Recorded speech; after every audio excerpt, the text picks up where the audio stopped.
everybody. Welcome to the Convergence. It is episode 3, Working WildStar. It is also September 19th here at MMOBuff.TV, which means it's Friday. Thank the Elden, it is Friday. Well, that's if you believe in the Elden.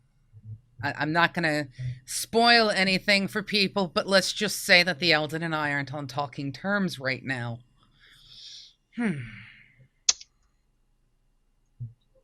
Go on. You can say things. We're just waiting. You're talking. It's fine. Yeah. You're being laid back. I just thought we'd see how long we could stay silent for. Maybe that was the plan, wasn't it, Screen? We're just giving you control. I mean, if you don't want it, if you want to give Miz control, go on, Screen. Go on. You want to give Miz? I was going to give Miz control, to be quite honest. Wow, wow. Waka waka, wiki wow wow. Wow. A wiki wow wow? No. So now I get to talk really fast about this, continuing, people have to work out what on earth it is actually saying. Well, I continue to talk about relevant things without actually no planning whatsoever in a one constant stream of consciousness. Which basically means he really has no idea what to say, even though we have like 5 pages of show notes to go through. We have all sorts to go through. Amount to go through today. Well, all sorts going on. This is, of course, the little bit of a no holds barred, or no nose barred held even.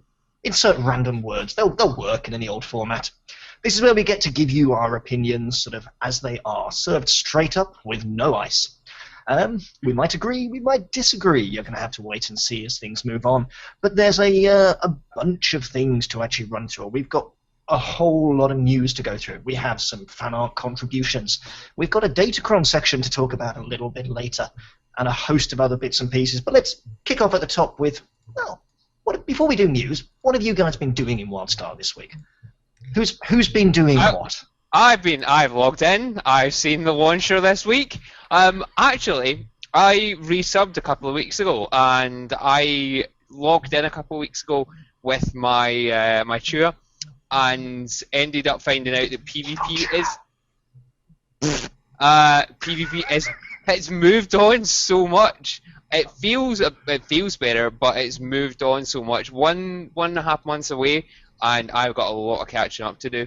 So this week I decided to roll a Macari, just straight up go roll a Macari Warrior and start leveling it up, and I've been leveling from scratch just to try and find what the experience is like from a perspective of someone who wants to play the content rather than reach the end game, because my push initially was just to hit end game straight off the bat, and there's been some other things in other games that have made me realise that maybe I want to actually play the content and understand the story rather than just go in and hit the end game. I know. Hold on. Still rolled a Macari. Hold on. Who the hell are you? And what have you done with Screenager? I have plenty of games to play PvP in, but honestly, when someone talks about lore in this game, I just go, what? So this must be an Elden clone. It can't be Screenager. It can't be Screenager. In fact, I bet it's some kind of Chua mutation. I am actually the cat. Put it down. It's much easier. So, what about Pseudo? you? No. What about me? Mm-hmm. Okay, me first. It's been raid prep and raiding.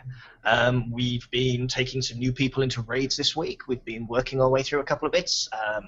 Currently playing with Kuralak, or rather I should say Kuralak is playing with us, is probably a better way to phrase it at the moment. That name sounds like the sound you make when you eat a bag of Doritos. Kuralak. A Kuralak. I have never ever yet Kuralaked a bag of Doritos. Neither have I. You've not eaten them. And what's funny fast is I've got some right here that I had for lunch. I finished it. Is that a Dorito you just Kuralaked? No, apparently it's a verb. Kuralak is Exactly. apparently a verb. To Kuralak.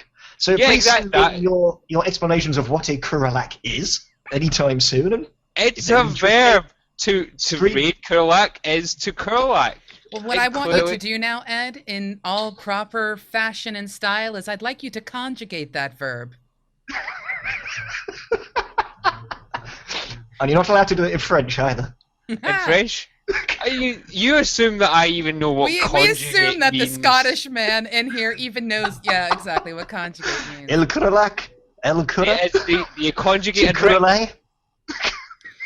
I think two Kurale could work. Well, I That sounds like some sort of baking. Oh God! Now we're gonna get into food, and now I'm gonna get hungry. Okay. I'm going to pause the conversation about baking and take us back to the news, I think. 'Cause Well, it's I'm going to probably answer a the good bloody idea. question, so you can just Go shut on up then. while I answer the Yeah, question. damn it. Damn! I've just been correlated. Yeah, apparently you have. I myself have walked in and rolled Dominion. Oh, Gaz will be happy to hear that. I have rolled Dominion because I don't care what anyone says. If you want to understand the lore of WildStar, you gotta see both sides. So I have rolled up a new character. I'm not going to tell you anything other than it's an Esper. Oh, it's And totally a sure. You've succumbed to the chures. I have a character named Special. And that's the character's name. And this character looks mighty special with how wide their eyes are. And despite their short stature, they are enjoyable. And I'm actually doing sort of what you're doing, Ed. I'm going through and I'm not just accepting quests, I'm literally reading everything. And I have to say, I'm kind of pissed off. But we'll get to the lore stuff later. Meanwhile, I'm trying to work what on earth I do because I'm currently surrounded by Dominion. And that's I'm just also not- exiled, dude. I am in your guild. I think what you'll find that is that is a traitorous Judas. That is what you are. I'm sorry. Okay, so here's the question: Enigma or Team Pappy? What's more important to me? Ooh, tough question. Where's the weapons? I'm going to need them. But yeah, so that's what I've been doing in WildStar. I've went in looking at it from the perspective of, I've played in beta, and I've seen the changes they've made, and now I've played in live, and then I've seen the drops that they've had come out. But in all honesty, there's so much more hidden in this game than people realize. And when we spoke with Papalicious a couple of weeks ago, Yeah. they stated, they purposely put in tiny little Easter eggs here and there for the people who are willing to go out and find them. I am one of those people. So, I think I think don't that's need to be an explorer to be interested in finding these things, Mizpah. I think the thing is though that the one thing this game, I mean, there's a lot of to and fro about WildStar and what's done right and what's done wrong and what's been bugged, and we can get into that later. But one thing that seems to be relatively consistently good and has been good from day one is the lore, not just the lore, but the story itself and the way that the environment has things to go and find and do and explore. And if you take the game in that, if you take the game as that sort of experience where you can go and discover it as a game of discovery and of Mystery. experience in it, yeah, then it's a different sort of game. It's less about trying to get that world first kill or get into that raid achievement. It's about understanding the world around you, and that's an entirely different experience. And I think that's kind of where I'm approaching it from with re-rolling a new character. I'm still going to experience PvP on my main, but I think I want a new character to be able to do something like that, similar to what you're doing, Pseudo. Mm-hmm. So yes, now that I have stated what I am doing in WildStar, Mizpah, you can continue. We will allow it. Then I shall continue to correlate the news. Various bits and pieces to go through. Those of you who are keeping eagle eyes on the launcher will have spotted something new and shiny, which is a white crown on a blue background. And indeed, that tells us that the first of the WildStar leaderboards are here. Now, currently, they're only showing some sort of arena behaviors on 2, 3, and 5 man, I do believe. Yeah. But I'm hoping personally that's the first steps in the plan to roll out leaderboards that also cover PvE content. If we go back a year or so ago to some content we did, they talked about putting different objectives into every single PvE raid, and those sort of leaderboards weekly will be quite nice to see. But I can certainly understand why they've taken sort of the PvP leaderboards that are perhaps a little simpler to construct, easier to understand, and put those out there to get system up and running. And Screen, PvP leaderboards. Are these going to stimulate more arenas? What's the actual impact of these going to do, or is it just going to be irrelevant bragging rights? There's obviously going to be bragging rights, but honestly, the timing's a little weird from my point of view. Obviously, they want to get stuff. Well, the timing's a little strange because although they may want to get them in as quick as they can, it's going to stimulate people to want to go into PvP. But the people that are already essentially have been playing or have been playing consistently, forming teams, structured teams since the reset, they're obviously going to have a leg up. It is going to stimulate certain people to come into PvP. It's going to stimulate people to come back. It would make more logical sense to be launching these at the start of a season or a reset. It seems a little strange time-wise. I can understand why they've done it. I'm not going to say it's a huge deal, just a little weird, that's all. In general, though, it is going to stimulate people. PvP players are competitive and you want to get in. It's going to take some time for those to settle off, though, so I wouldn't certainly take the leaderboards as they are right now to be indicative straight away of who is best. It's going to take some time for those sort of things to settle out right now. I'm going to guess, and I don't know your thoughts, Pseudo, but it could be a chance to get the leaderboards in, get the mechanics tested and nailed down before the rest of the bigger changes come. So they're not trying to change 2 or 3 things at once. So I'm guessing it was a get them in before or get them in after with things like mega servers coming up. But pure speculation. Well, we'll be getting into speculation. We've got a bit of that a little bit, and yeah. Just a little. Indeed. Now, the next item is, of course, how are people now reacting to mega servers? Now, the news has been out for a while. People are getting used to what's actually coming, and now most people know what it actually entails. You're able to put together one PvP, one PvE sort of realm, if you like. There's a giant realm, both NA and EU. In the meantime, Our peers are still pissed. Our peers are still a little bit annoyed.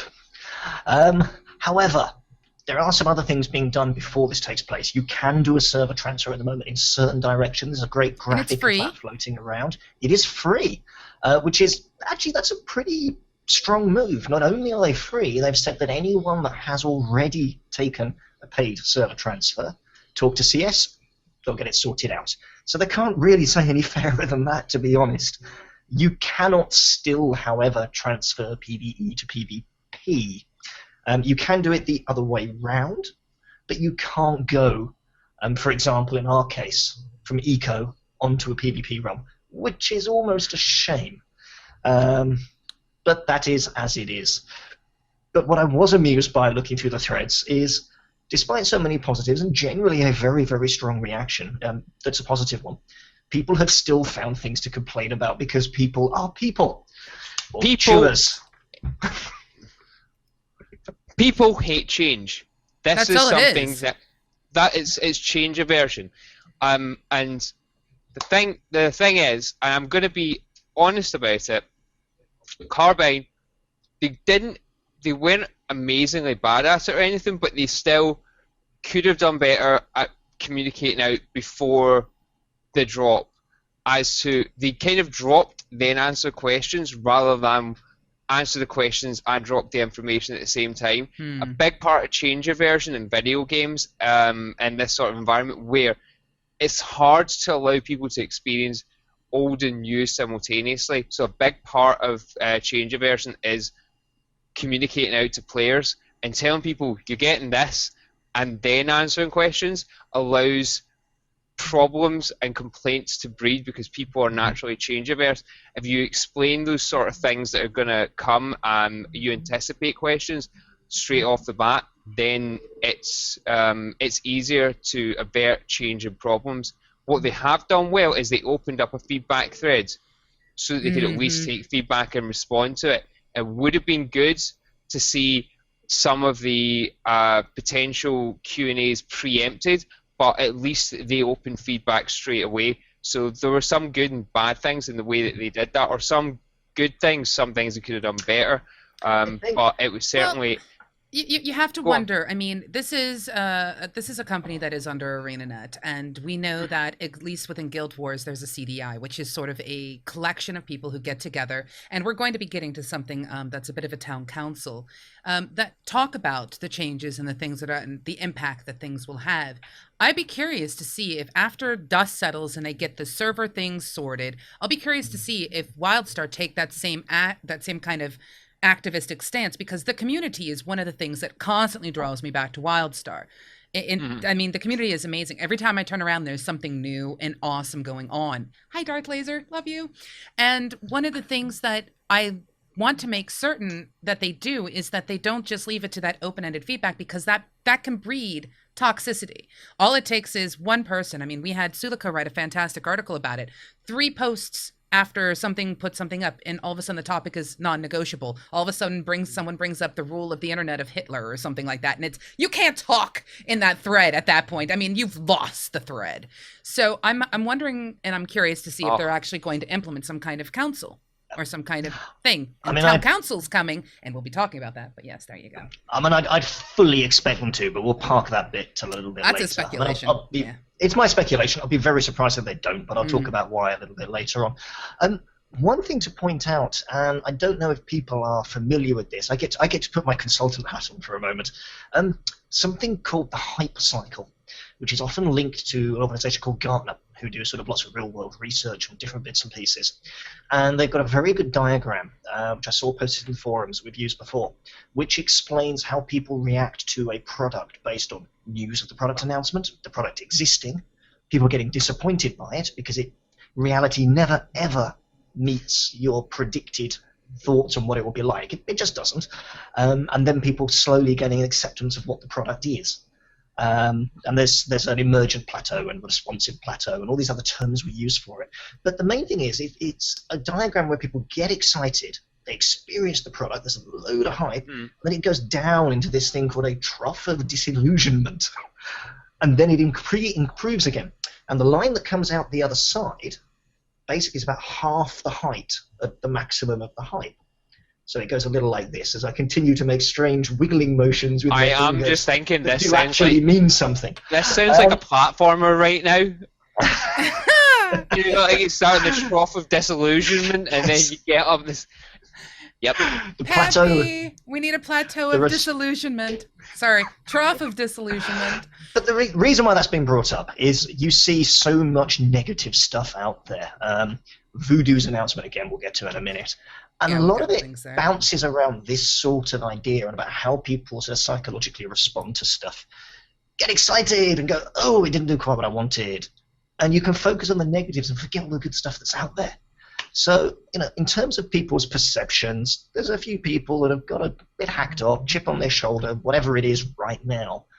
But I'm very sure we'll start to see more and more positive reactions going forward. And that takes us straight into the next news article. And that is Voodoo. And I don't mean Voodoo on the hoodoo. I mean Voodoo the Guild. The hoodoo? The hoodoo voodoo? The voodoo that you do so well? Hoodoo? You do the voodoo. Hoodoo? You do. I feel like there's a song behind this. There is a song. I'm wondering if we can actually get to it. No, that's copyright. There's a whole thing. Hold on. Mizpah? Yes? You remind me of the Chewa.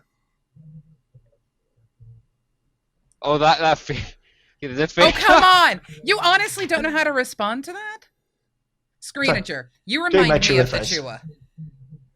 I'm just going to stay silent here. I've had enough abuse today. Nobody knows Labyrinth? Oh my god, you all need to die in a fire right now! No, we just didn't know the cultural context of the statement. Wow, I didn't realize. I am surrounded by people who are still in the embryonic I have seen Labyrinth. Labyrinth? Labyrinth. My Labyrinth. So do you get it then? You remind me of the Chewa. Your face. I can't think of a Chua reference in Labyrinth. I'm replacing the word I'm not being babe awkward now. with Chua. Oh my god, I give up. I have officially hit the trial of disillusionment with my hosts. Never mind. The reality is not let's what actually I talk about- expected. It's gone. That's right. It always improves from here. You respected us? What? There was a time in my life when I did, and I'm now starting to Then realize you that was met my me. mistake. Or meeting you. Possibly. Yes, possibly. Okay, let's move on to the news. Who is Voodoo? Voodoo are a well-respected worldwide guild. I'm trying to recall top of my head if they were World 2 or World 3. I can't remember whether they were 2 or 3. I think they bounced between the two. I think they netted World 2. Currently trying to chase down various bits of content in the game, but they have decided to quit, to stop. I'm sure we'll get more reasons as time goes on, and it's fueled a load of speculation about the game and does it support hardcore raiding. There's plenty of voices out there that say, well, yes, it does, and does a very, very good job of it, excuse me. And amongst those voices... One of those is Enigma. Is but Enigma. the other Enigma. The imposter Enigmas. The imposter Enigmas. Sorry, wow. Freya. What, is this, have you got the numbers? You're like Enigma V2. We was here first. Actually, by foundation date, yeah. By foundation date, EU Enigma has been around longer than EU US, and it never disintegrated. Unlike EU US did, it stopped and then reformed. Yeah. Let's not get into all. Let's not get into all of that because Freya and Co are Freya and Co are great guys. They are really, really awesome, but you know it's an Enigma thing. And there was much banter. And there was much die in a fire. However, a great post was made by Freya, who is the leader of the US Enigma, currently world number 1, and saying, well, we're still here. And he rightly points out there's things in the game that, you know, he's not so amazingly impressed at and goes on to talk about them, what some of them are. Yep. But at its core, it still has the best combat system ever envisioned or implemented in an MMO, his words, and some of the deepest raid encounter and raid encounter potential.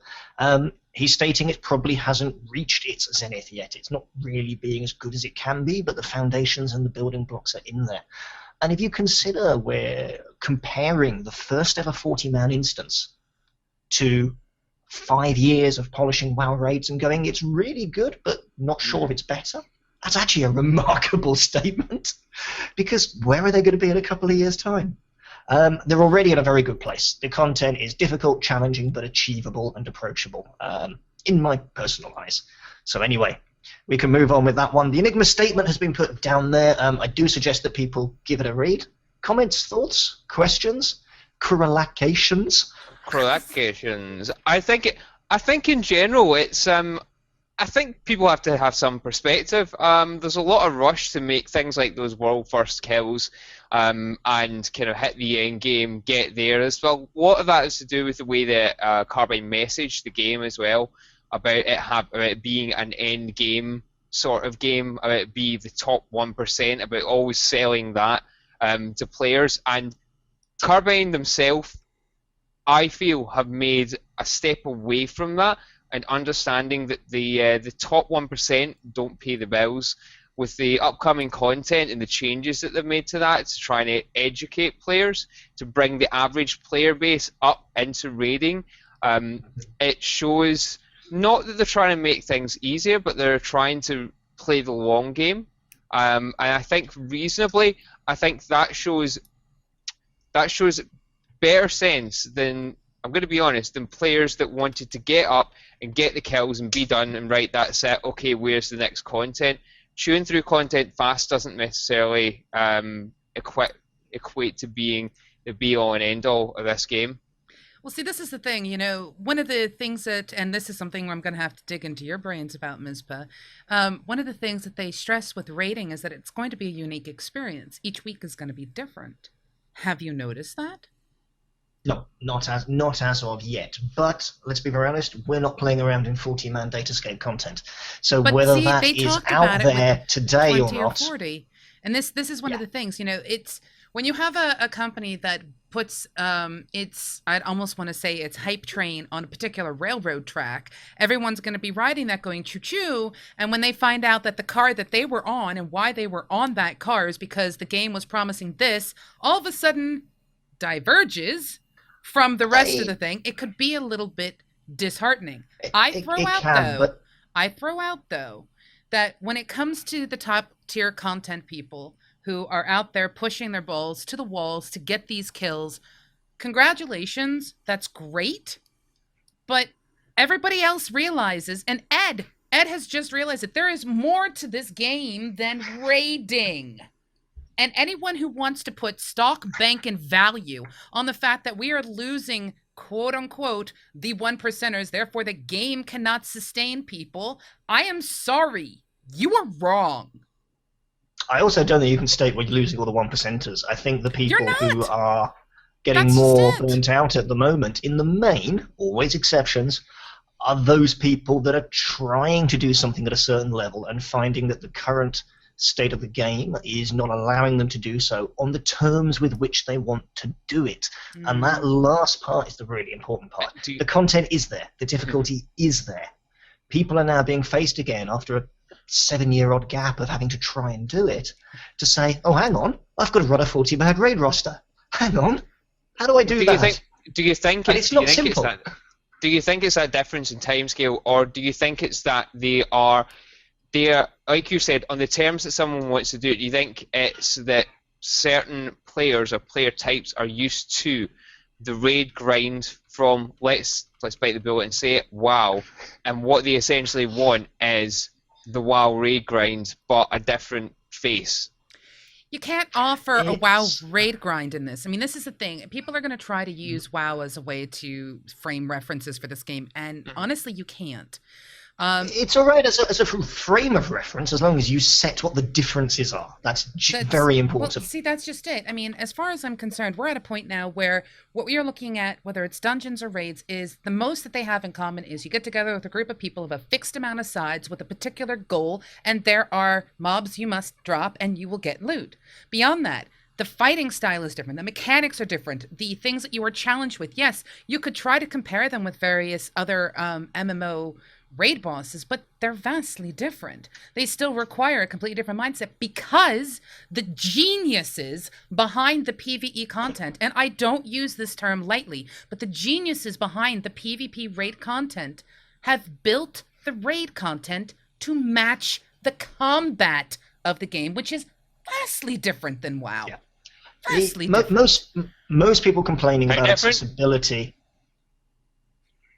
Most people complaining about the accessibility are really talking about their issues at the moment with player availability, scheduling, roster management, and all of the skills that go into the behind the scenes running of a large guild and supporting the raiding component of that guild by whatever means and methods you use to do it. Mm-hmm. The complaints have shifted from attunements, we can't attune, it's really hard, to, well, we're fighting the roster boss.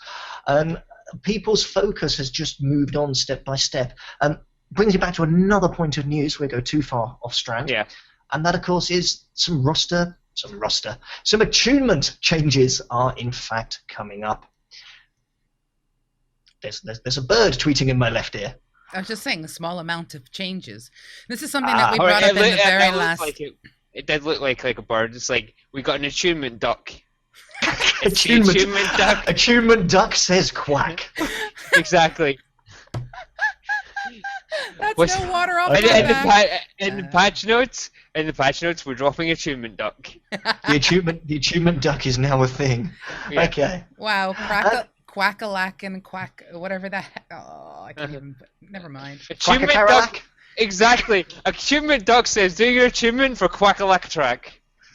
Caralacca-quack. Exactly. You've got to start with the K. Or you could do quacka-quacka-quacka-lack. Lacka-quacka-lacka-quacka. Mecca-mecca-la-hi-mecca-hi-ni-ho. I take no responsibility for the. Right, okay. But let's just talk about it very briefly. What are they actually doing? Well, as we've discussed before, they're changing what you actually need to do to get yourself attuned to walk into Genetic Archives, the first 20-man raid. It's still not being made trivial, but it is, in my view, being made easier. And that's simply because the attunement that was previously known as Silver is now the artist formerly known as Bronze, or something to that actually ilk. And that is that simply the timings do not need to be adhered to. It's in there now, you can run around with it, but basically if you're achieving the dungeons on Bronze, if you're completing them, and you're doing the optional objectives, then you're getting yourself attuned, you're doing what you actually need to do. That's one. Another thing is there has been in the past a nasty bug which has prevented attunement from occurring. And this bug was the world boss bug. And someone would go through, kill the world boss, not collect the recipe from the boss because for some strange reason it bugged out, and they could not attune. So obviously that had to be fixed. So we know that there's changes coming to world bosses to try to sort this out. But they're also trying to help people out by making it easier to get their hands on those tier points. Now, this is the thing. This is the thing I love about WildStar. Just when you think you've hit 50 and you're like, yeah, I'm ready to go. And you're like, okay, I'm getting attuned. Yeah, I'm ready to go. Wait, I should go do Elden Gem farming because I can buy more amp points?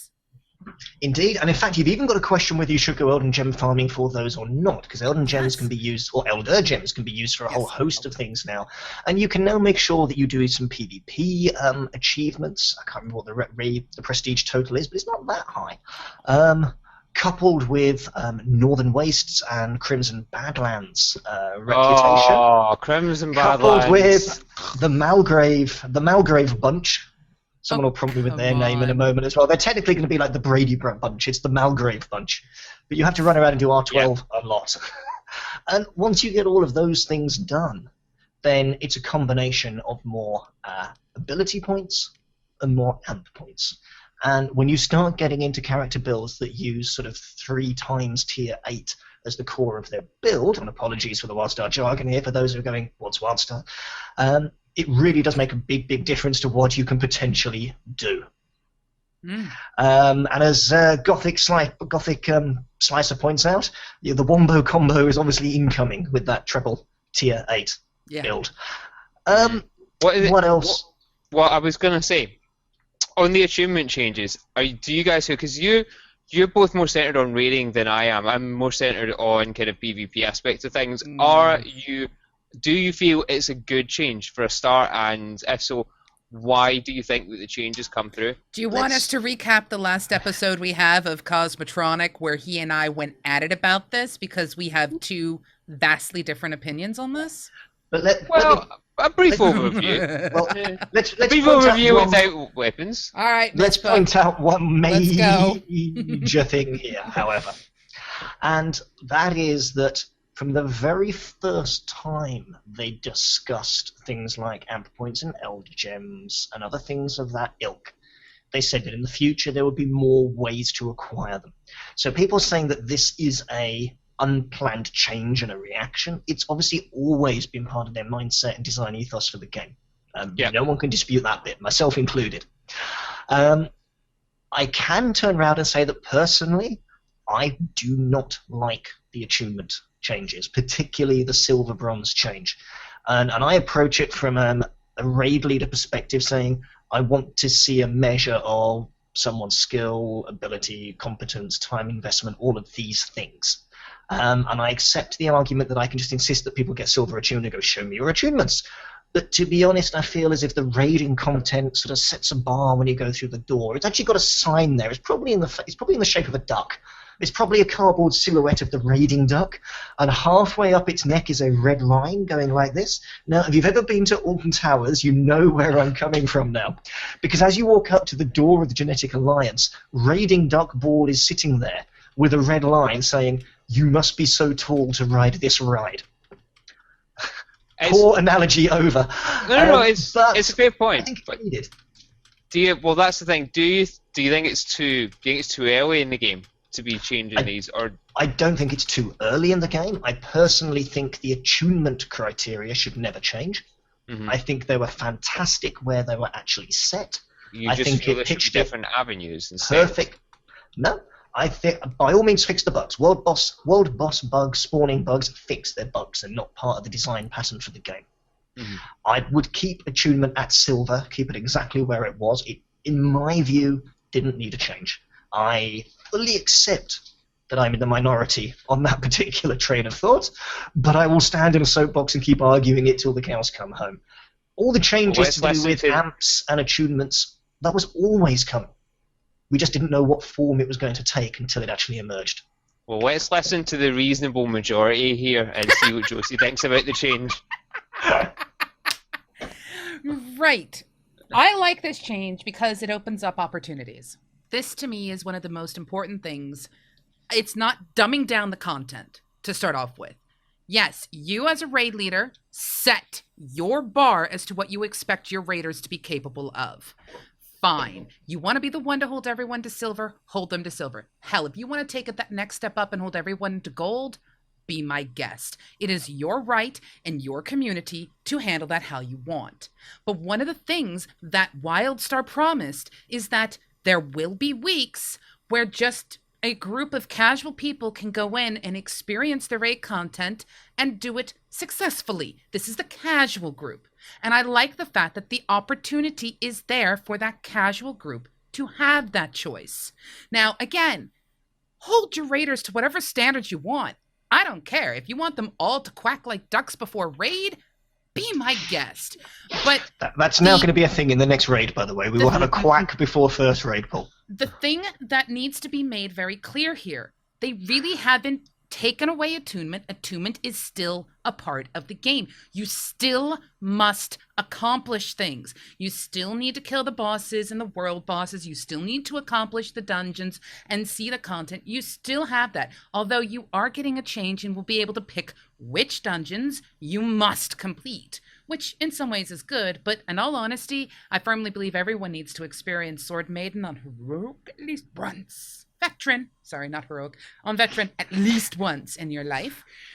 But having that flexibility without dumbing down the content itself, to me, opens up doors for people who are not Mizpah's guild, for people who are not Voodoo's guild, for people who are not in that guild of 1%ers. It's the people who go, hey, you know, we've been playing around with each other and let's form an alliance and maybe play with some other people. It's community inspiring. And for me, that makes the decision a good one. You, in the end, are responsible for your raid team. I do understand what you're saying. I think you're almost arguing back against a very small part of what I'm saying and not the wider part of it. Well, that's because and that is, you put so much heavy focus on that one part of it. So obviously, and that is, so will I. That I think the minimum required standard based on the design of the content was balanced against the silver minimum standard for attunement. No, I don't necessarily think that's the case. That's why I fundamentally think it shouldn't have changed. And I say that having been through raid content and thinking if people were not hitting silvers, they'd just be getting flattened in the raid content. And that would probably end up being quite negative. Okay. I'm going to pull out a Gazimov, Jeremy Gaffney statement. I am willing to speculate. Notice how I'm doing this excellent transition here. I am willing to speculate that there might be a possibility for a holiday event for the Million Idiot March. That's not a bad thing because we haven't ever seen the Million Idiot March quite yet, have we? No. And that would be an awesome thing to see. That would be an awesome holiday event for me. Do we have a million idiots? Absolutely. I count for at least 3. I'm at least 4. See, that's making a definite impact as it is. Yep. But talking about holiday events, we've got a lot of upcoming content. But do we expect to see anything come Halloween? Oh yes, we have Halloween content coming up. Yes. Woo. Now don't go look on the PTR. You might get a surprise. Now the thing, I've not looked in the PTR, I don't know. Hold on, before we transition past the Million Idiot March, I want to answer Zek's question. The Million Idiot March is when they open up the raid doors to a raid dungeon, and they say, we're not limiting how many people walk in. Go.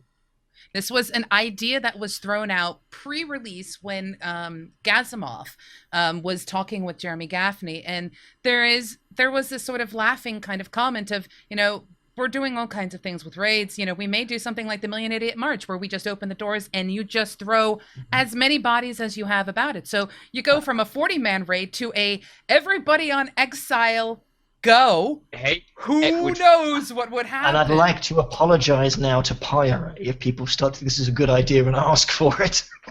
Pyre, being the poor soul who'll be responsible for not making the servers crash under Cougar. They brought in the mega servers, we bring in the mega idiots. Yes, see, that's just it. The balancing of the mega servers might actually allow it to be a possibility. I really want to see a Million Idiot March actually occur. I think it would be a fantastic kind of event, and I think it would be great if it was just like a holiday event. Not something you can do all the time. Chirakita points out lag, and I'm already going, yikes. Well, so am I, but at the same time, this is one of the things that was brought up, and who knows? I mean, to me, it would just be interesting. Okay, I'm now thinking the big bomb on X89. That boss would be unkillable. The first time the bomb someone gets a bomb, 400,000 people are going to plummet to their deaths and blame each other. In all honesty, you're gonna. Well, clearly you're not going to see 400,000 people, but you're gonna with mega servers. You're going to be able to put. Several hundred people in one place. I mean, the guys. Guild Wars does, and they have large scale open world events, and they had serious lag problems at first, and they do World v World Borderlands, do like anywhere from like 90 to 150 people in a Borderlands. EV's a bit bigger, and they manage it reasonably well.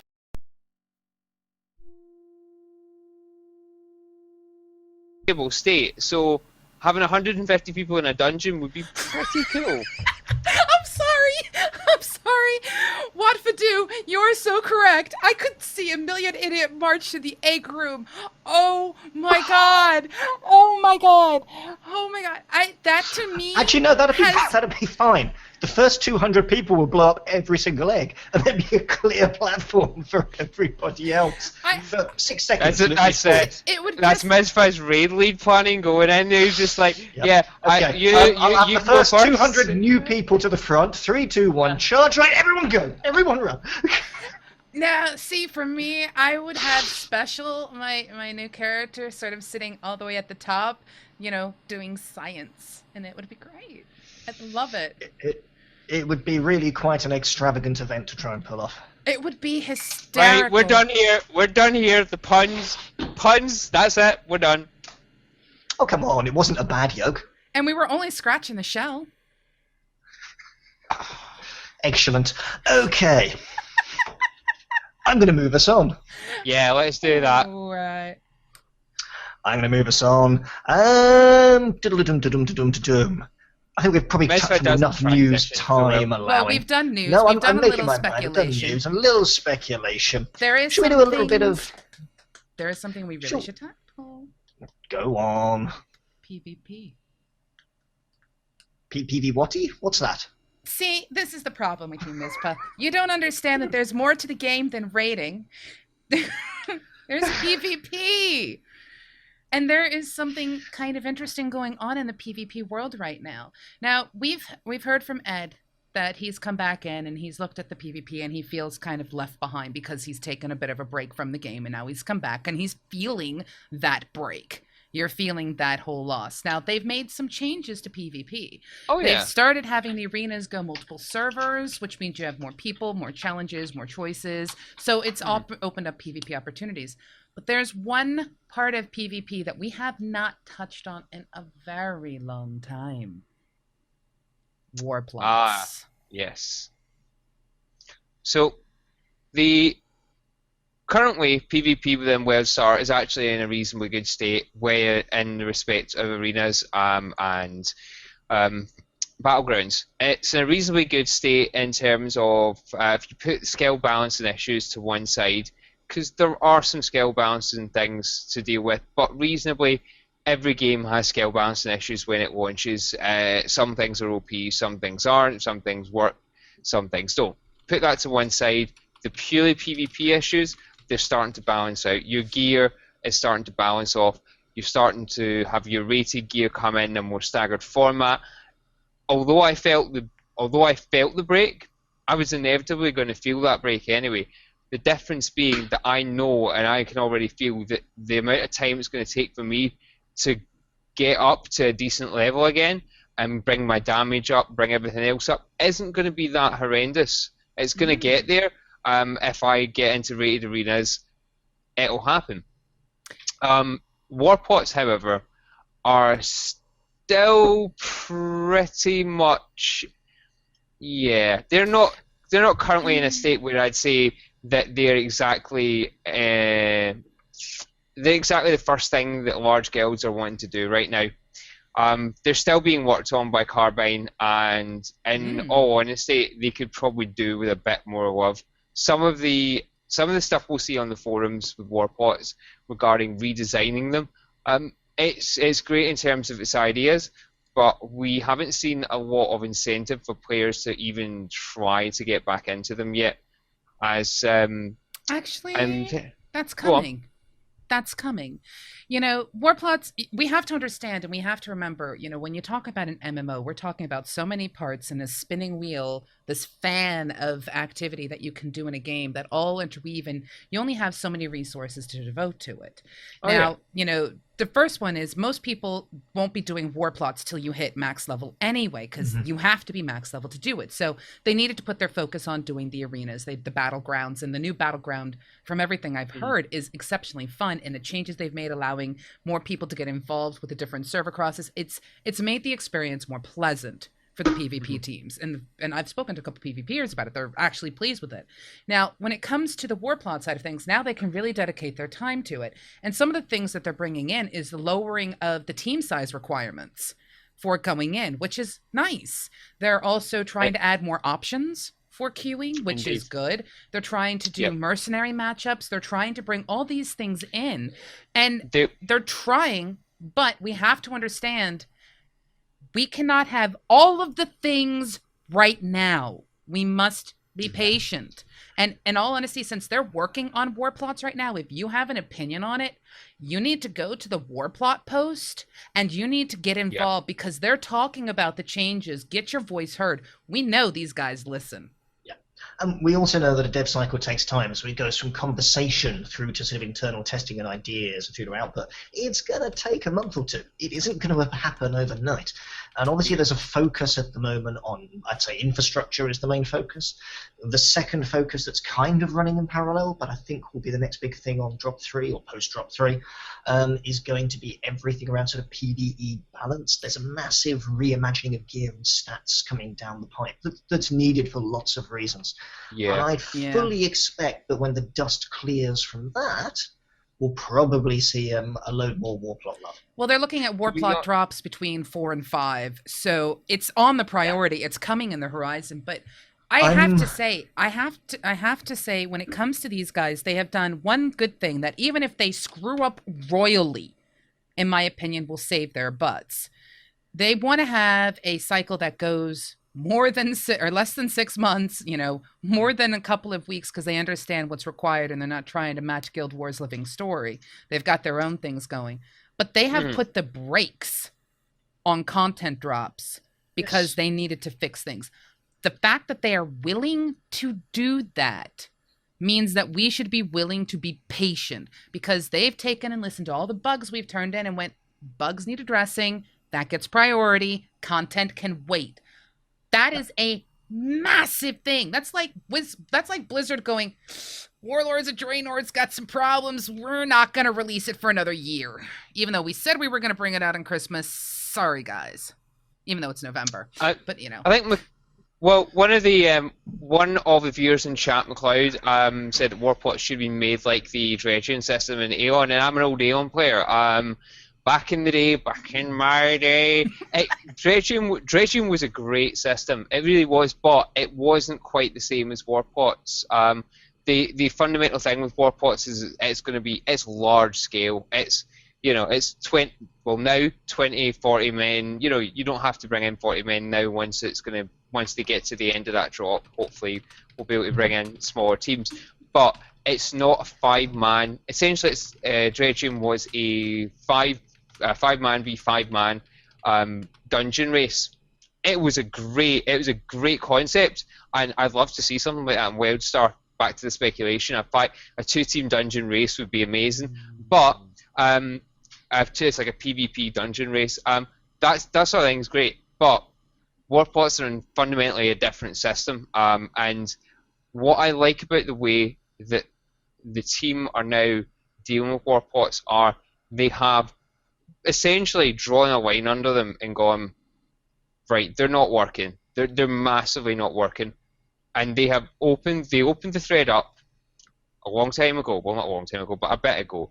And they've been talking directly to the community. They took ideas, they went away, they came back, and Deb Muffin Man's been going down the list of the thread and going, we're doing this, we're doing this, we're doing this, and being consistent about what they're putting into it and what they're working on, and being very clear about it, because the fact of the matter is, anyone that plays PvP knew that Warpots were not working when they launched. Let's be honest, they were just broke. You couldn't get into them. If you did get into one, heck, when a game asks level 50 players to log in during testing to test something that's coming out in a few weeks, that fundamentally starts, setting off some alarm bells. And it was broke. But they are making massive steps to fix it, and I would rather wait for them to come in a good state than throw them in now and them not be working and have the same problems. Absolutely. I would guess. I don't know this. I'd guess we've got patch 3 coming out. I'm going to guess. It's all speculation. I'm going to guess that patch 4 is probably going to contain more tweaks off the back of the 3 content, and I'm going to guess at something like another 20-man. Something to give people a new incentive to go into new sort of tier 1 raid content, post all the items and the rebalancing that will really give people a push to get going on PvE raid content. And then I'm going to guess that patch 5 is where we'll see all the Warplotian stuff. Warplotian stuff. Duck plug. That's now going to be your your war squad name, isn't it? The Warplotian Ducks. War Ducks? Now, the War Ducks. Genius. Okay. When Warpots work, we're gonna get a merc squad called the War Ducks. Okay. And we are going to demand a duck plug. That sounds so wrong. Okay, right. Okay, there are 2 things we need to talk about, and then we're going to draw things to a close. The very first thing is something that has actually been kind of brought up by HTT Picnic. So, which we'll get to that in just a second. But one of the other things is that there has been speculation that WildStar should go free to play. So we'll make the comment for you, HTT Picnic. Nick, hi. That's what I'm just going to call you. I'm sorry. They're making massive changes to /report. Yes. And they are asking for feedback. If you want to get involved in everything from helping them to build a better /report, this goes for reporting AFK people in PvP. This goes for across the board. /report is used for everything. You have literally, Nick, you have actually jumped down to right near the bottom of our show notes. We've actually got this waiting. Yeah. I'm just trying to find the link for you now. It's actually a horrible bug for those that don't know it. If it's the one I believe you're talking about, it's where queuing discharges can allow you to get the 3rd discharge with a 0.35 second cooldown. You net about a 38% decrease in cast times across all 4 of them, which means you start to tick for ridiculous amounts. And it's horribly broken in PvP, and indeed in PvE. You can, if my understanding is correct, because I don't play one, you can occasionally trigger it by accident. Don't always have to be doing it on purpose, but if you're hitting it every single time, you are abusing those rotations. It's clearly known and identified as a bug. I believe instances of this have been flagged to the CS team. I believe they are deciding whether or not it is an exploit that needs punitive action on the players concerned, or whether they just simply need to try yet again to get this fixed and get it out of the game. The difficulty is people could theoretically be doing it accidentally. It's exceedingly unlikely, especially when they trigger it every time in 1v1 PvP. I don't believe them either, but they have to be very careful because it could, in theory, happen. Yep. And this is all stuff that they'd like your input on, so do get involved in it. And now for the most difficult topic, the most challenging topic, the most controversial topic, should WildStar go free to play? And I am going to be incredibly blunt with you, and I am going to say stop premature all of these speculations that WildStar is failing. It is not failing. They are making changes that are solid design choices with good reason. There is absolutely no reason for them to go free to play. And even if they did go free to play, which I doubt will ever happen, it's kind of hard to do when you've got something called cred. So, Right, so So my I'm opinion, getting in here first. no. I can make this nice and quick. The biggest issue with free-to-play systems are free-to-play systems that are jammed in to a game that is not designed to support free-to-play systems. In this game, That's the issue. That has always been the issue with free-to-play systems. Free-to-play systems are not a bad thing. Free-to-play systems that are jammed into a game that's not designed to support them are a bad thing. WildStar was not built to support a free-to-play system. Implementing a free-to-play system into that game that was not built to support it will inevitably cause problems. You would not want to put a subscription onto Guild Wars 2 because it's not designed to support a subscription system. That wouldn't work, and vice versa for this. You wouldn't put a buy-the-box free-to-play system onto WildStar because the whole game's designed around a different model. Absolutely. Yeah.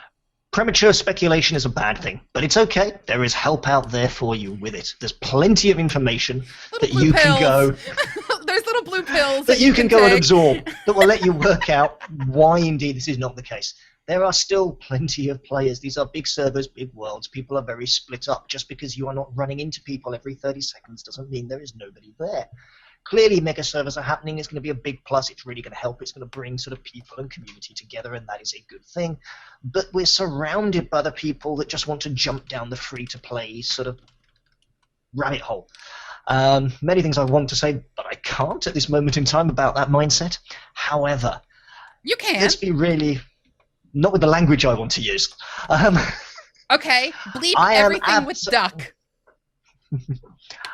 Those people who duck duck the duck duck the duck duck duck duck duck are duck duck that need to be duck duck duck with a duck. You heard it here first. However, it really, really isn't needed. If a free-to-play system were to come in, it would have a myriad of issues, even beyond the real core game design ones. And that is, there would be an intrinsic need stroke desire from the developers to make sure they have enough of a revenue stream.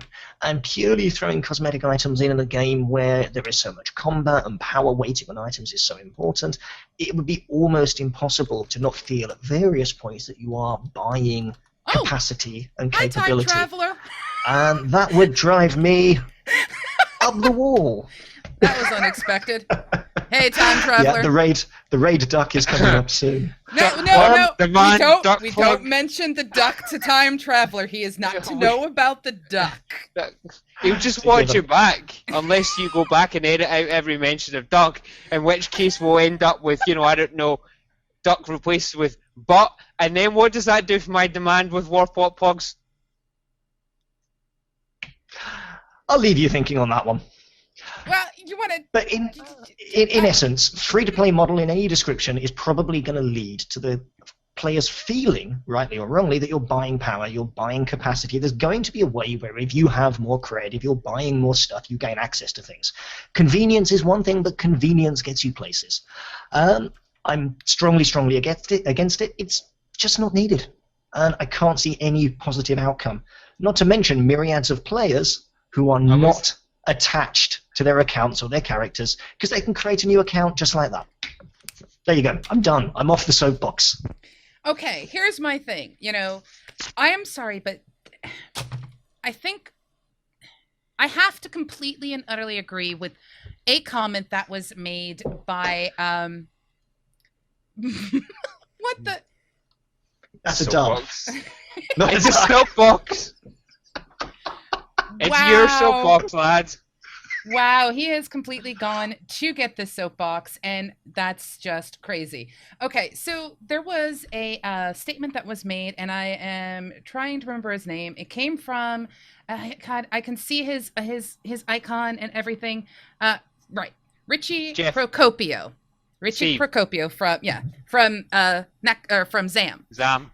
Yes, he did his talk about the free-to-play model, and he made a mention of something, and I have to say I agree with him on only one thing. Now, he speculated that the only way WildStar could ever go free-to-play, which it never will, and it shouldn't because it's not built for it, is if they did the Star Wars Old Republic model, and I just kind of wanted to reach through and go, oh, no. Here's the thing. There is something that is inherent about cred that needs more marketing. They need to tell more people about cred.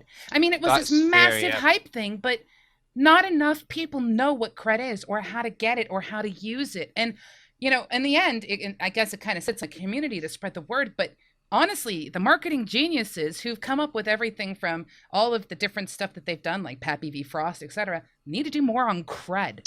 Because that is the best way to handle this game if you want some kind of free-to-play methodology.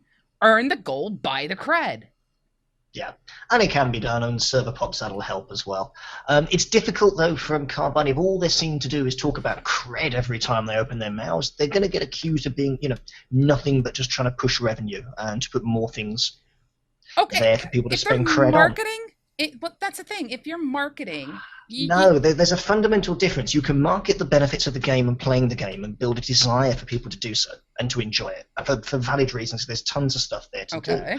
But all you do is talk about the benefits of the cred system. What you're actually doing is directly talking about the benefit, in many cases, of just getting out your credit card. And saying, there you go. You're making the assumption that all I want them to do when they talk about WildStar is mention cred. Okay? I'm sorry. Do a dev speak where you bring out the latest drop that's coming out. I mean, hello, Chua breeding books? I'm just saying. And when all of this falls into everybody's lap, just have Frost somewhere go, oh yeah, cred. That's all you need to do. That's a marketing gimmick. It's something that can be done. So on top of our duck suggestion, right, so wait. Do we get hardcore cred? Hardcore cred. Yeah. So we have our duck suggestion, and we have Frost as cred man. Oh. Preferably with spandex. I was about to say and a big Frost C. in spandex. Okay. Okay. So I'm sorry. moving I'm not moving quite on sure from why that. that image occurred. No, I'm sorry to anyone that knows Frost. I'd like to apologise now. No, see, this is moving on from Frost in spandex. Well, that's the thing. You think about Frost and spandex. I'm immediately thinking about Pappy. I don't. Okay, well, let me finish my statement. So you bring up Frost and spandex. I immediately think of Frost v. Pappy, put Pappy in spandex, and now all I can picture is like Tick and Arthur running around in WildStar. As we said, moving on from Frost in spandex. The cred duck. Shall we change topics once more? We've got a couple more things to hit on, but I want to quickly hit on a little section called Datachron. And there are a myriad. I have to change screens. You had to change screens? No, sorry, Ed, is not you. the one we've got not good enough? No, sorry, Ed, not you. So there's a myriad of add-ons out there that not everyone takes advantage of, and at a reasonably high speed. I just wanted to run through a few of the ones that make my personal essentials list. I have my copy paste ready. A little bit about them, and let you know what they do. The first one on the list, the cream of the crop, the top of the duck, apparently, is Interrupter.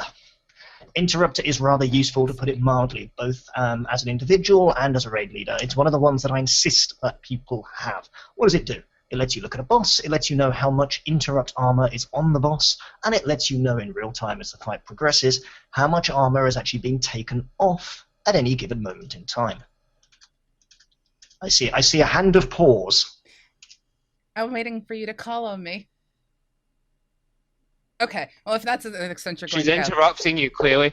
I'm interrupting you as you talk about interrupting. No, I was going dear. to say, we have a huge list of add-ons that we want to recommend. Let's break it up. And let's not give everybody everything now. Let's give them a couple. And then we'll bring up more in another episode. I'm going to go through two things then that'll add to... Well, let's do the very brief raiding-y, dungeon-y ones. We'll segment it out that way. If you are doing 5-man content and you're trying to hit gold to get the new IAs or silver or anything else, these are things you may want to look at. Interrupter is very top of that list. Perspective can be useful, depends how you set it up. Perspective is an add-on that allows you to say, where is this in the world? But one thing you can do with it is, say, draw a line to a mark, such as who has got the golden cockerel on their head, usually the tank or whatever it might be, or the focus target. You can set things like that and draw a line to them, really useful in dungeons. You can also draw a line on something like eggs, hello malformed mutant, so you can see where these things are so you don't hit them by mistake. We're going to move on and pick another one. Oh, we're going to pick one from the chat because we have somebody in chat who is an add-on writer, goes by the name of Jaredar. Currency count. He's just recently updated. Go check it out. It's on Curse. That's a terrible cough you've got there, Pseudo. I know. There's something in my lungs. I wonder if it's the feathers. Is it a duck? Well, it might be. Must be. Okay, and I'll do one more for people very quickly, and we'll hit the rest later, and that is Junket. Junket is nothing to do with getting a free trip on a boat courtesy of a politician because of your views and your lobbying rights. It's actually to do with the amount of grey stuff you have in your inventory and how you wish to actually get rid of it. Oh, come on, I like the Junket joke. No one else? No? Okay. Effectively, it's a quality of life thing. Every time you walk up to the vendor, big red button, top left of the interface that pops up, hit the button, boom, you have no junk in your bags. It saves me many lots of bag space all of the time. I personally want someone to come up with an add-on that allows me to put pink orans into a trash compactor and smush them a bit like Ellie from Borderlands 2. That might be the Chewa. I can't imagine why you'd want to do that. That could be the Chewa inside of me coming out. Oh dear. Do you end-game PvE content without damage meters? I'm actually going to argue that people should. Hold on. This comes from Time Traveler. So this is an interesting question. You've opened a can of ducks. The can is everywhere. A can of ducks. All right. If it's a difficult debate, is the can ard? That's called a Walatiki Temple as Dominion. I am right there with you. Okay. Yes. When it comes to using damage meters, I have a very particular perspective on it. Use it for yourself so that you can gauge your skill set. There is no need for you to wave your EPing around at people. I get really angry when people try to post things like at the end of a group or something like that, because at least even in WildStar, there's so much going on. Who's interrupting? Is someone purposely not interrupting so they can get that extra push on the DPS meters? That irritates me. But the damage meters that are in game right now are able to count the interrupts. They're able to count, how the healing and stuff. And you use it as a tool, not as an end of a be-all, end-all. This is what makes me so good, is because I can push out 27,000 DPS and you suck because you only bring out 3k. Well, I'm sorry, but for the majority of that fight, I was assist healing because somebody died. You're absolutely right, Sid. It's about how they're used. Things that I do with damage meters frequently is I'll look at a pass that I've been doing.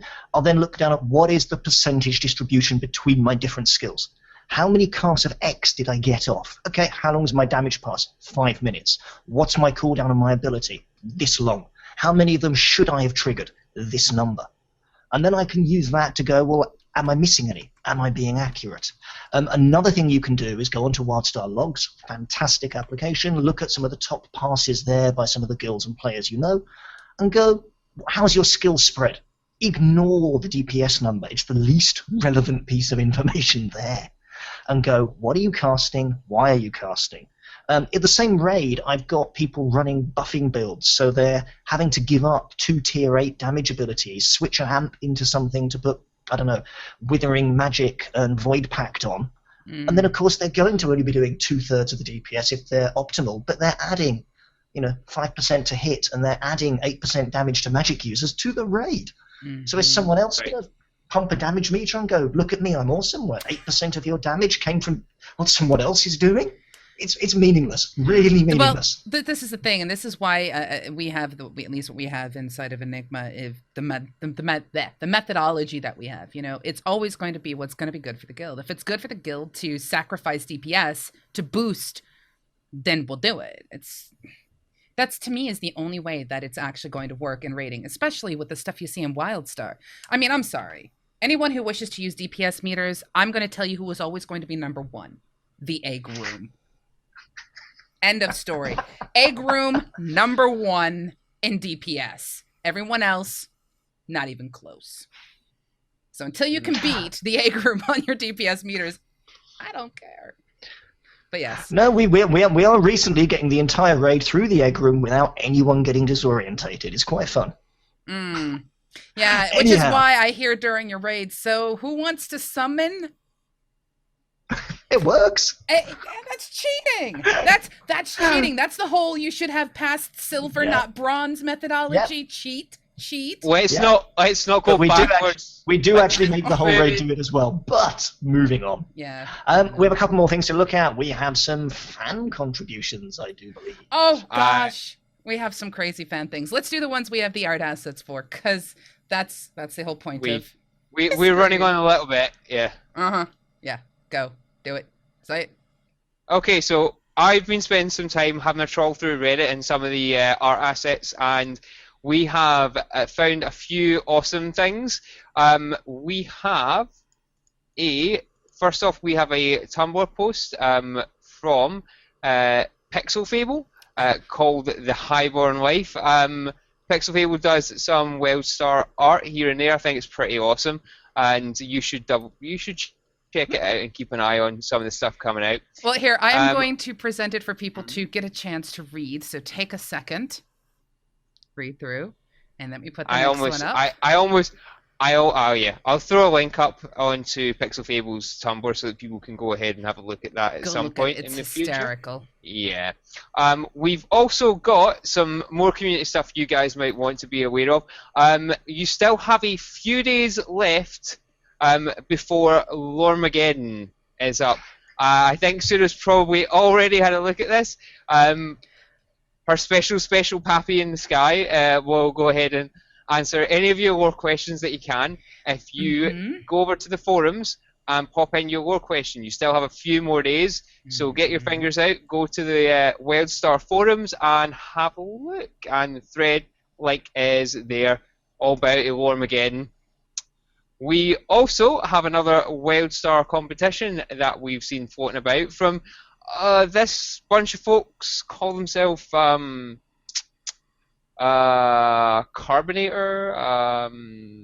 Crankshaft, Carbine. Yeah. Carbine. Carbine. Yep. Carburetor, Crankshaft, Carbine. It was one of them. Does it make duck noises? If you were unfortunate enough to miss Gamescom, I almost called it Eurogamer, Gamescom, and you don't have a fancy pants top hat, a monocle, and some other bits and pieces, then you could possibly get some of these lovely items if you go ahead and pop over to the WildStar forums and enter their fancy pants competition.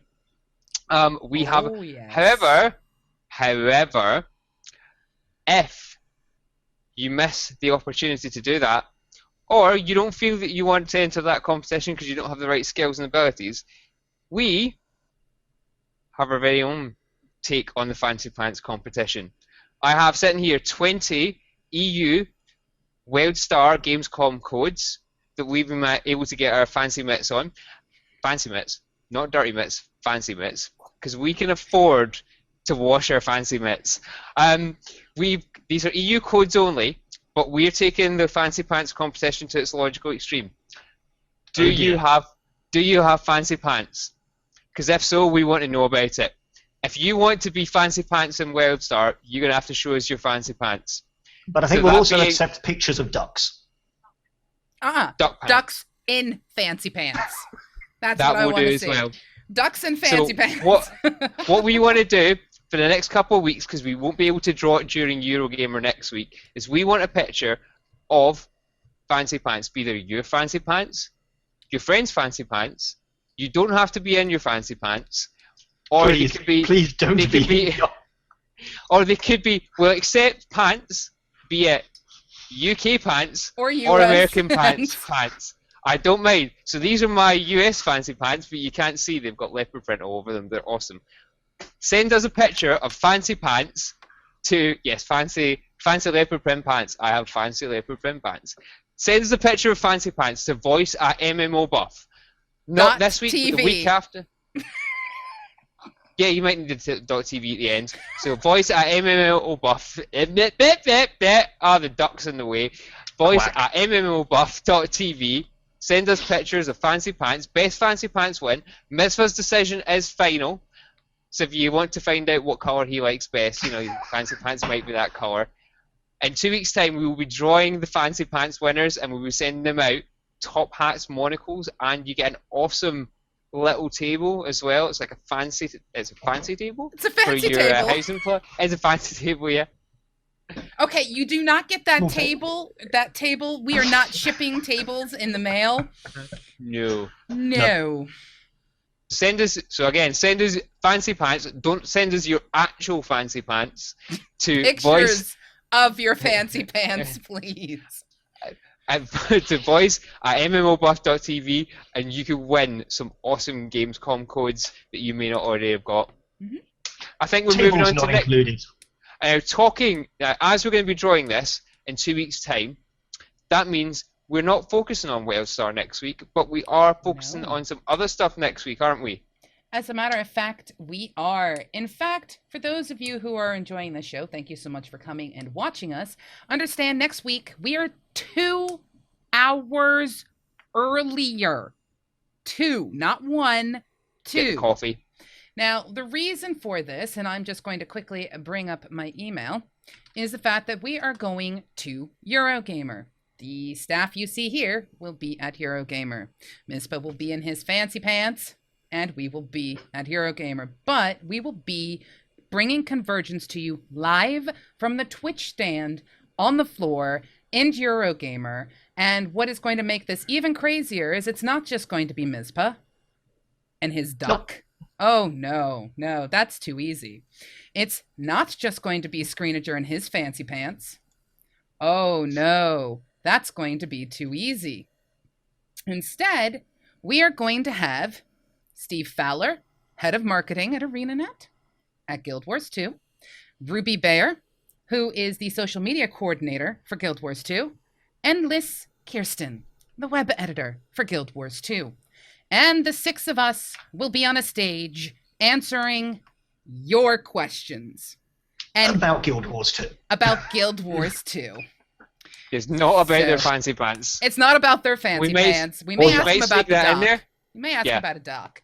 But we've received an insane amount of questions, and we have gone through them, and we have sort of picked and chose, and we are going to present the best ones to them because we have 1 hour with them, which I think we're getting a half hour of their time. There's 3 of them, and I think we received at last count 73 questions.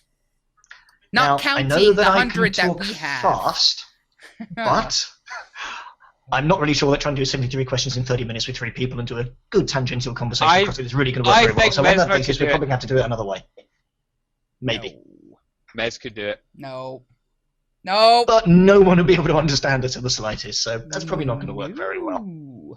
We'll work something out. We'll drag some people to one side and record. Looking forward greatly. I'm sure I can speak for all of us of doing the show live from the Twitch stand. It's going to be a blast. And please spread the word. We really hope to see you there, be it in the virtual sense or even on the show floor. But of course, that's not the only thing happening next week. Oh, yeah, I have tons of swag to give away while we're there as well. Yeah. We will be giving swag away during the show as well. They're kindly giving us all kinds of crazy. It's basically Swagzilla went on vacation. And there will be live swag for people on the floor and internet swag. Llama questions are allowable, and these codes as well, these awesome llama codes, I still have some to give away as well. Rare. The llama code does exist. We have proof. He has it. And what could win between a llama and a duck? Anyway, what else is happening next week? Because the clock has ticked. Well, it's llama duck. Llama llama. Okay. I'll have you sing that song right before we go. All right. Tonight, folks, for those of you who are hanging out, do you think you understand what it takes to balance classes in a game? Do you think you actually know the way to do it? Well, you're going to want to join us tonight at 11:50 p.m. We're going to start the broadcast. We'll go live at midnight tonight. We have one of the industry's finest minds who has done nothing but work on balance in games for the past couple years, David Serlin, joining us for a very special Data Mine episode. For those of you who are unaware, the Data Mine is our show which occurs usually at 1 p.m. on a Thursday, and it's all about development with independent developers and PR people and lawyers and other stuff. It's massive. And I know you said lawyers, it sounded like voyeurs. Yes, we have voyeurs as well. Voyeurs and but lawyers? we are doing that tonight. And if you think you've got what it takes to challenge his perspective, I say bring it, because tonight's a bit of a debate. Now, that's tonight. This weekend, we have Ulrich coming back in to stream Watcher 2. It's hysterical because I've watched Mizpah die a couple of times now, and apparently Mizpah is so horrible with a shotgun he can't hit the broadside of a barn. I'm not even playing. Apparently you are. I myself seem to be the tacker, and then Screen's just doing his thing. I think you're a sniper, Screen. I have no idea what I'm doing. I know I'm just pulling a face. That's not reason. I look really surprised. I'm all like, oh, this is really, really crazy. Then Monday, we are going to be going back into Gauntlet. Screen, Miz, myself, and Aussie. However, we're not just going into Gauntlet the day before it goes live. We are going into Gauntlet with the intent to bring you guys codes for DLC content. So we're going to have quite a few codes to give away on Monday. We're also working to bring a developer from Arrowhead on Monday as well. I don't know if it's going to be this Monday or next Monday, but we're working on that. So do be aware, we will have codes to give away for Gauntlet. Tuesday, we have the campfire. Screen, do we have a guest? My brain says yes. Excellent. I will also tell you that the new hashtag #SecureGamer will be out on Tuesday as well. If you think you've got what it takes to challenge my concept of everybody should use a password manager, get in touch, voice at MMOBuff.TV. Blizzard forecast may or may not be happening on Wednesday. We don't know. We're busy travelling down to the smoky place called London to do everything to do with getting set up for Eurogamer and Twitch. Whether or not Blizzard forecast happens depends on where I find myself and if we can get a stable connection. But failing that... You won't find a connection in the gutter. No, probably not. Or the pub. That one I was more optimistic. However... do make sure that you check out the Facebook page because we have a fantastic little competition running at the moment. If you go to our Facebook page and take a look, you can enter into a sweepstake to pick up Warlords of Draenor beta keys. Nice and simple Warlords to of do. Ducklaw. Warlords of Ducklaw. Yes. You too can be a duck full of... No, let's not go there. Warlords of Draenor. And, yeah. We have over 100 keys on Facebook and a few more in other places, so keep your eyes peeled. Oh, yes. On then Thursday, we have the Data Mine reoccurring. This time it is Daniel, Patrick, not me, but Adam. The three of them are continuing their debate about whether an independent developer should ever go crowdfunded. Let's just say they have some opinions on them. And if you haven't seen it, then the episode from last week, which was yesterday, will actually be up a little bit later tonight on YouTube. So remember, folks, next week on Friday, 6 p.m., we are in London. London! Nice up. I don't know, I can't do it as well as Wank. Yep, the last thing I want to suggest to people is next Thursday, Ryakachi will be streaming whatever game you want him to play. He's got a poll. In my opinion, make him suffer, folks. Pick the worst game you possibly could and make him play it. I love the fact that you have the ability to control one of our streamers. It makes me smile. We also want your feedback. If you go to our website, MMOBuff.TV, in the top feedback, fill it out. You're entered in to win some swag. And like you can't tell, we have quite a bit of swag we can give away right now. So get involved. The final thing I leave you with is if you think you've got what it takes to be a game developer, we have a game jam coming up December 12th through the 14th. And that game jam is going to be for charity. And we're working with Healing Over Time to produce this. We've gotten quite a few developers who are bringing their teams. And when I am on the floor, before we go in and we do the Convergence, you can darn well bet I'll be pulling aside Twitch and going, so where's your team? So if you want to go up against, say, Twitch, some independent developers, heck, if you even want to be on one of the teams that we have going in, pay attention to Facebook and pay attention to our site and Twitter. Massive announcements about how you can get involved coming up very, very soon. On that note, though, that is pretty much, holy cow, we need an entire show just to talk about what we've got going on nowadays. And people wonder why I'm doing 15-hour days. I'm dying here. I'm dying. Anyway, London. London. Yes. Ducks and llamas. And I Sing the song. believe... Sing the song. I'll do that in a moment, but I believe it's time for us to say goodbye. That is to everyone disappearing. So, as always, this is Mizpah, signing off. This is Pseudo saying toodle pip. Quack. And on that note, I leave you with... Here's a llama, there's a llama, and another little llama, fuzzy llama, funny llama, llama, llama, duck, llama, cheesecake, llama, tablet break, potato, llama, mushroom, llama, duck. I've forgotten the words of the lyrics already, never mind. I was once a tree house, I lived in a cake, though I never saw the way the orange slate rake. I was only 3 years dead, but it told a tale, and now listen, little child, to the safety rail. Have you ever seen a llama kiss a llama, run a llama, taste a llama, duck? That'll have to do. Bye, folks.